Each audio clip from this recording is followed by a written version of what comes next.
Төш тураһында бер һорау. Минең инәем вафат булуына 34 ел булды.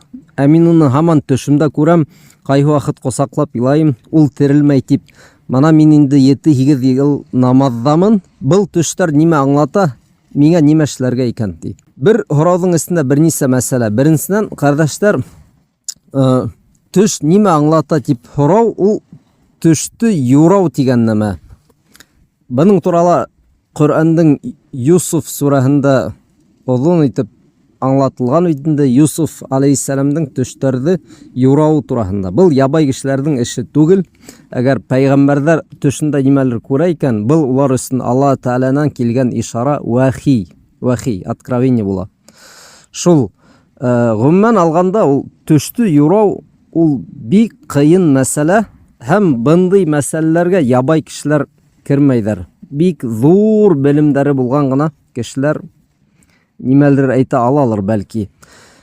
Һезнең мәсьәләгезгә килгәндә, был төштәрде һез нәкъ инәегезнең һезгә ебәргән ишаралары тип кабул итәргә кирәкмәй. Был һезнең уйҙарыгыз.